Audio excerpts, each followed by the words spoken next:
When you speak of movies and television, I need you to speak on Empire and being able to work with Terrence Howard, man. What game did he lay on you, Banner? Wow, you did a great job, bro. Wow. It's funny. Terrence Howard was probably one of the real game changers for me. Mm-hmm. Because he let me in. Like he said, he saw danger in my eyes. Ooh. He said, you're going to be a great actor if you choose. He's like, nobody has really pushed him. He said that I pushed him the most, more than anybody else on that show. My God. And he said, if you want this, you can have it. But let me tell you what he taught me. Uh-huh. And he didn't do this in front of everybody. He pulled me to the side. He told me Denzel did this to him. Damn. He pulled me to the side, took me all the way down the street in Chicago. And I guess I was a little nervous and didn't know I was. And I was doing this. Yeah.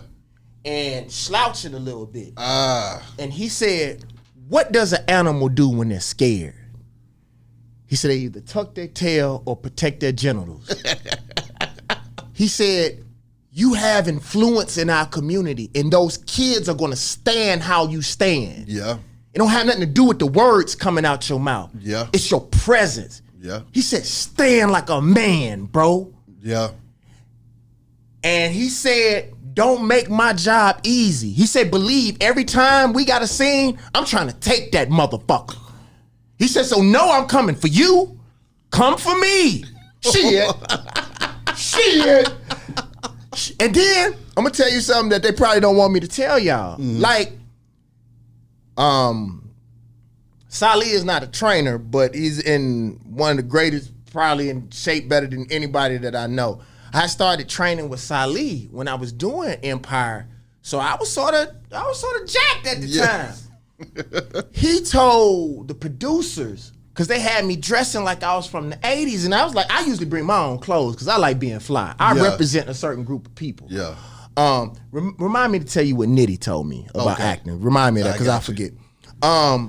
But Terrence told him, put that boy in some dope clothes. Let him be a formidable opponent to me. You know what I'm saying? Like, look at that boy arms. Like, show his fucking arms. Exactly. Do something. And from that point, they start putting me in some fly shit, and we start chopping. But this is what I'll tell you. They tried to paint Terrence as a problem. He is not. He has certain standards that he wants for black people. Yeah. And he's not gonna let anybody make black people look bad. Yeah. And he means that with all he sat down and let me into his life, and he didn't have to. He showed me. Like, there's certain things I can't talk about because that's his life. You don't have to talk to him about it. But he said, Banner, this is the reason why this happened, and it happened this way. And I was like, damn, sort of like what Mr. Moody did for me in business. Yeah. And Terrence actually said, Banner, if you want it, you could take this game. He said, because certain things that people have to make up, you've lived it. Yeah. He said, so it ain't acting from you. You just have to find it. Yeah. And you have to learn how to melt it in with the character that you playing. You know what I'm saying?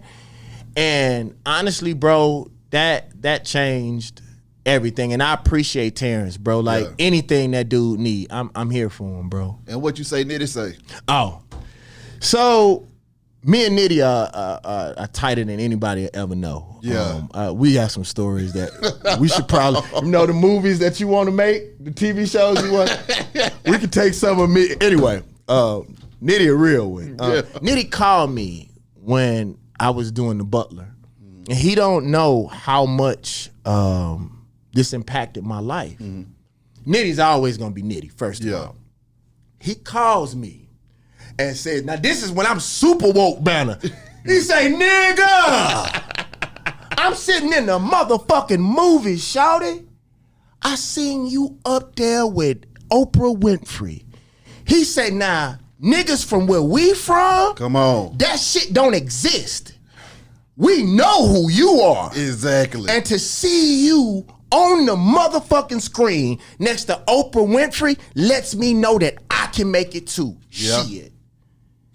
a lot of times we living for a purpose that's bigger than us. Yeah.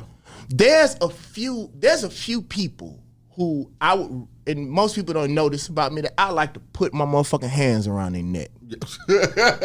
But the peace and the love that we show other people is bigger than me putting my hands on them. Yeah. So us being peaceful towards each other means more to these kids, because we can't tell these kids to stop gang banging and killing each other if we don't get along. Yeah. That's actually something that me and Tip talked about. Like, bro, we gotta show love for each other more outwardly. You know what I'm saying? Yeah. So that these kids can see. How can we tell them to fuck with each other and we don't fuck with each other outwardly? Come on. And that's when we made more of an effort to stand for each other, bro. So like when Nitty told me that, bro, it let me know that more people are looking at us than you talking about Nitty Beats? Yeah. Okay, now that's my dog, Nitty. Yeah. I would have jumped in there earlier, but I know Nitty. Yeah. That's my homie. That's my homie. Yeah. Did you get a chance to holler at Oprah while you was on set? Nah. Okay. I didn't. Okay. I have a tendency, bro, when I'm on set, I don't play. Mm-hmm. You know what I'm saying? Because I already know. I think, people respect me a little bit more. A lot of people don't know how extensive, how much work I've done, you know what I'm saying, as an actor. Because the real truth is, and Lee knows this about me, I don't like to acting like being David Banner. That's not acting. Mm. You know what I'm saying? Yeah. Like me with a whole bunch of pistols and shit, that's real life. Yep. It's we was worried coming up here. We were like, hope they ain't got them.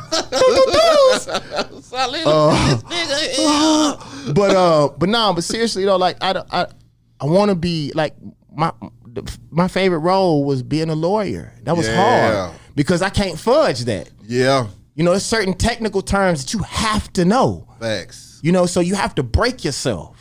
You know what I'm saying? And that's something that a lot of our egos, especially when we're successful in another part of our life, and we want to allow ourselves to be broken and rebuilt again. Mm-hmm. So like, I'm grateful.